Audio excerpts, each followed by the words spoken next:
beautiful. We're all part of the grand design. Yeah.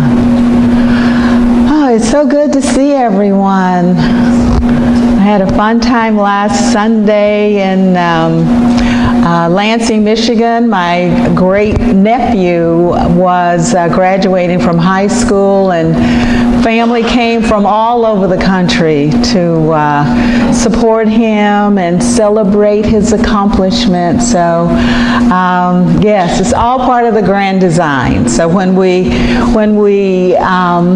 look to who and what we are and acknowledge the presence and the power that is always available to us as part of the grand design, we will be blessed. And so our message today is living your life blessings. And I co-created this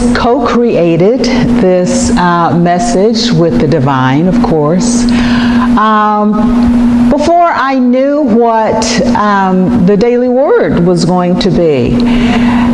And, it was, again, part of the grand design, because living your life blessings certainly captures the meaning of prosperity. Prosperity. Because, each day we live the countless blessings in our lives. And as we do so, we prosper. But it takes awareness to experience it. There are blessings upon blessings that we have, but it takes an awareness.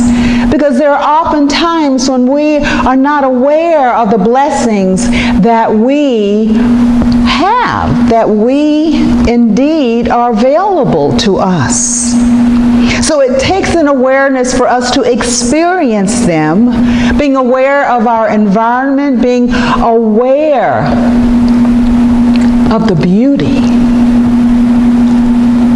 being curious, seeing, touching, feeling the unfamiliar and the familiar, appreciating yourself and others, appreciating strangers as well as friends and family.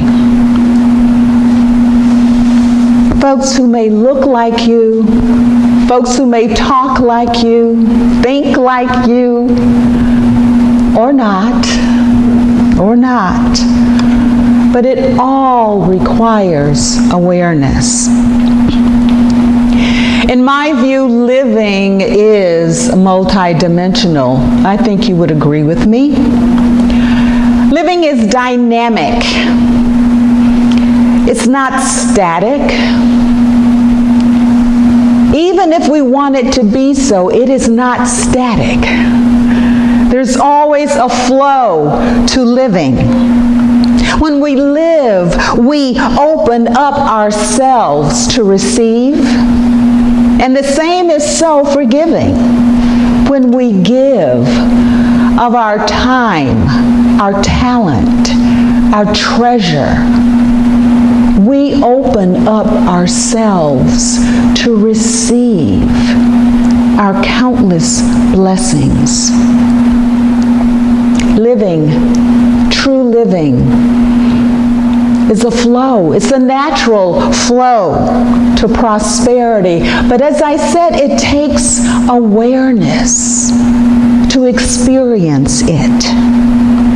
If there is a temporary block in the flow, I believe the prospering waters of life will always find a way to go around that block, over it, under it, through it. The prospering waters of life are our divine ideas. The divine ideas that come to us through prayer. So let's just take a moment before we go any further to have a prayer, to breathe and allow in the prospering waters of life. Allow the living, loving Spirit that is always with us to move through us, to feel it, to be aware of it. And so in this moment, we give thanks for this day. We give thanks for our time together. We give thanks for our collective soul. We give thanks for our being. We give thanks for every moment that we are aware of our blessings. And so it is. And so we let it be. Amen.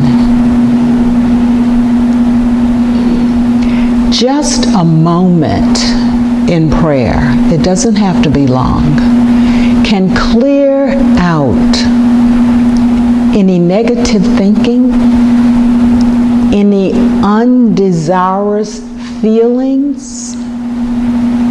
Just a moment in prayer can allow us to remember, to be aware of our blessings, of our prosperity. And so right now, I'd like you for a moment to pause and to think about a time that maybe wasn't so pleasant. It may have been a long time ago. It may have been just recently. But take a moment when you perceived that you were not in the flow. You were not in the flow of life. Perhaps you had lost your job. Perhaps you did not have adequate transportation to your work. Perhaps you had just lost or ended a meaningful relationship. Or perhaps you had just been diagnosed with an illness, a critical and chronic illness. Whatever the situation, it is important that we see that there is a blessing. We may feel in those situations that we are feeling or having a sense of despair. I know I have been in those situations. Not too long ago, I was in one of those situations, but then I stopped and remembered the blessings that I do have. We must remember, as today's daily word said, as we align our thinking with divine mind in prayer, we become receptive to divine ideas that prosper us. When we align our thinking with divine mind in prayer, we become receptive to divine ideas that prosper us. I'd like to share a story with you this morning, or maybe I will be just reminding you of this story. It's the story of Joseph. Remember the story of Joseph in the book of Genesis? Or maybe you remember the Broadway musical, Joseph and the amazing Technicolor dream coat. Yeah, right. Okay. Well, that story of Joseph really speaks to what we are talking about today. In the story, Joseph was his father, Jacob's favorite. And Jacob had this beautiful coat of many colors made for Joseph. Joseph was the youngest in his family at that particular time, and he had many brothers. And the other brothers did not have the same mother as Joseph, and so there was a little bit of tension there. And so Joseph also had this amazing talent for interpreting dreams. And Joseph's brothers resented that too. So one day, Jacob, Joseph's father, asked him to go out into the field to check on his brothers who were tending sheep. Joseph, of course, the dutiful son, went out to the field, check on his brothers. He did not know that his brothers were plotting against him. And so, when Joseph gets there, his brothers surround him and they throw him into a pit. And just a little time after that, not long, there is a caravan of merchants passing by. And his brothers, taking notice of this, see that this is their opportunity to really get rid of Joseph. So they sell him to the merchants. And the merchants, when the merchants got to Egypt, they sold Joseph into slavery.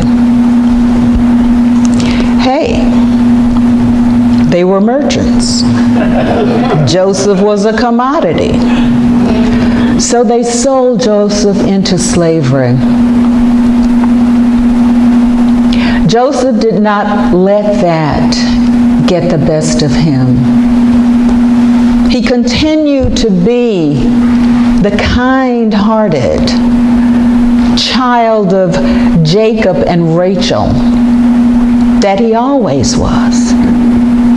So even though he was now enslaved, he worked so hard that he was promoted by his master to be the head of his estate. A slave promoted to be the head of his master's estate. Well, Joseph was quite handsome. Young, handsome male in this beautiful estate. And his master's wife took a shine to Joseph. Joseph, being the kind, God-fearing young man that he was, who was respectful of his elders and others, he refused to be succumbed by the master's wife. The master's wife didn't like that. And so she lied on Joseph to her husband and said that Joseph was trying to seduce her and do unsavory things to her. His master became very angry, as you might imagine. And he had Joseph thrown into jail, into prison, in fact. Joseph was still Joseph, kind-hearted. He did not allow these kinds of misdeeds to upset him, to lower him to those people's level. And so, regardless of what was done to Joseph, he remained focused on his blessings. Joseph continued to share his talents of dream interpretation even when he was in prison, when he was asked to do so. And then he was asked to interpret the king's dreams, because no one else who typically interpreted the king's dreams could figure out what this particular dream meant. So Joseph was called to interpret the king's dream. And Joseph also advised the king, based on his dream, that everyone in Egypt to begin to store grain for the famine that was to come, even though there was no sense that a famine was going to be coming in that land. But the famine indeed eventually came, not only in Egypt, but all of the surrounding countries, including where Joseph's family lived. And so interestingly, years later, the king dies, and Joseph, an Israelite, became the king of Egypt, because when Joseph had interpreted the king's dreams, the king was so taken with not only his talent, his ability to interpret dreams, and that was a very important thing to do, interpret dreams. The king had appointed him as viceroy, which was second only to the king in terms of power in Egypt. So again, when the king died, Joseph became king. Joseph, an Israelite, became king of Egypt. Very interesting. And so, his brothers, who had sold him into slavery more than 20 years earlier, had to come to the king for grain, because the famine was also in Canaan, and they had no grain.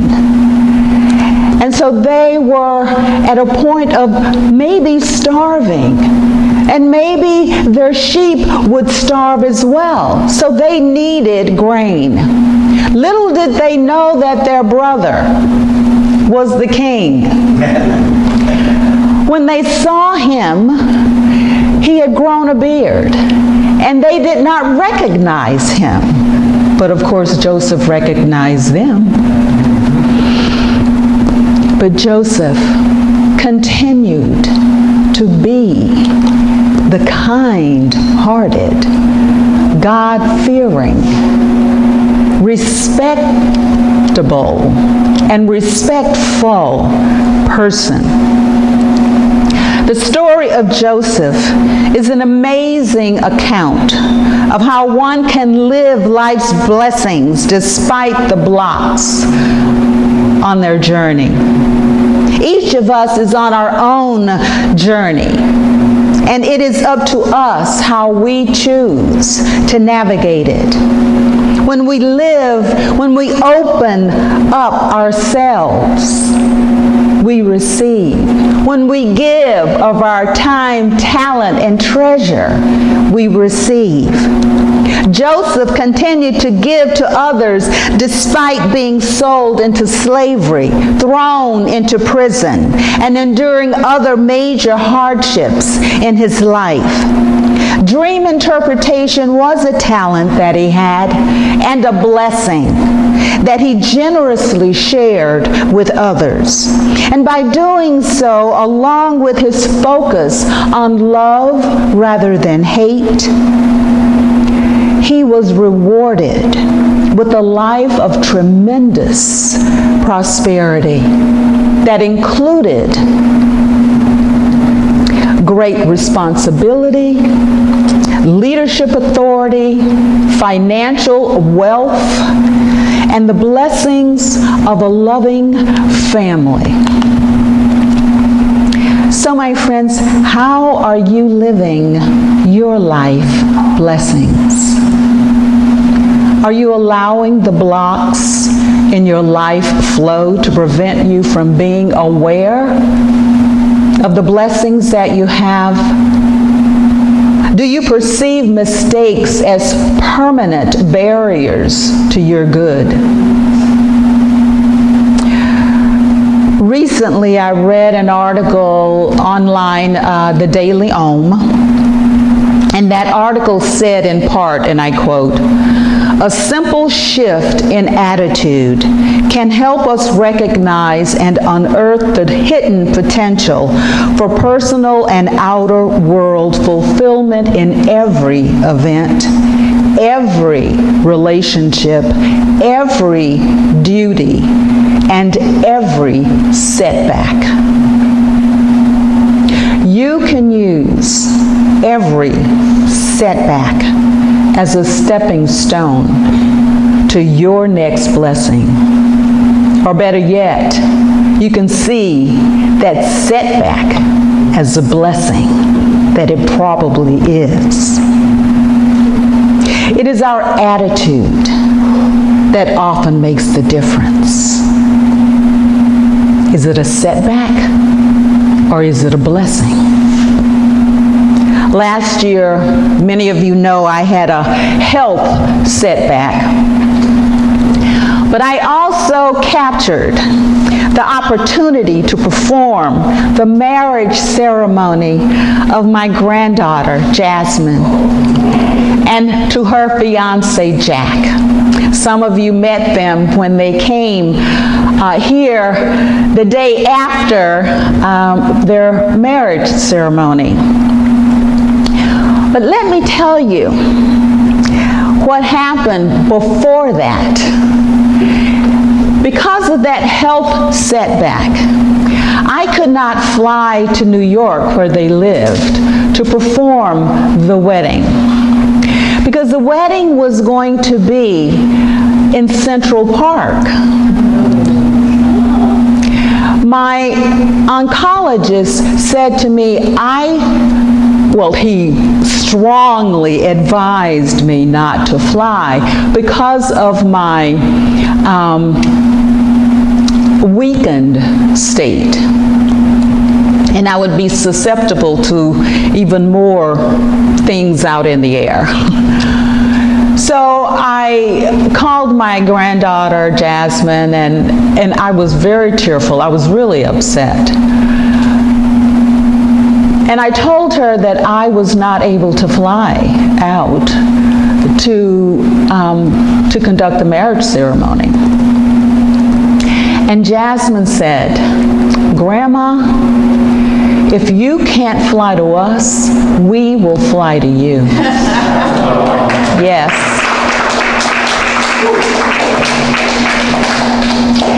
And so she then quickly began to see how, what venues were available here, the way that, she wanted it.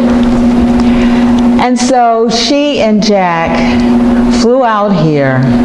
I conducted the ceremony on the beach at the Del Hotel in Coronado Island. And after that, she told me that as a little girl, she had had dreams of having her fantasy wedding on Coronado Island. Yes. Yes. Not a setback, a blessing. A blessing. Yeah.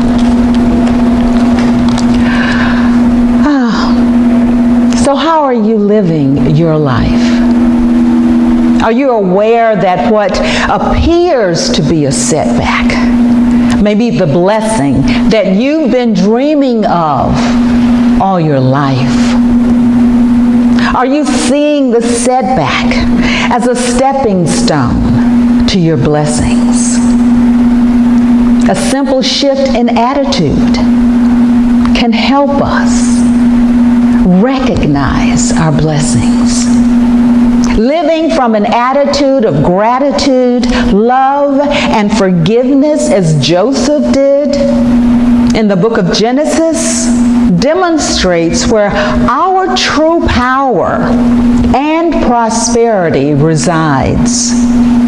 As the Daily Word says today, my prosperity stems from my oneness with God. I count my blessings, feel grateful, and trust with understanding faith. I have enough. And so, my friends, let us together recite our affirmation for today and throughout the week. Together, I am filled with gratitude for all the blessings in my life. Let's say that again with more oomph, okay? I am filled with gratitude for all the blessings in my life. And so it is. Amen.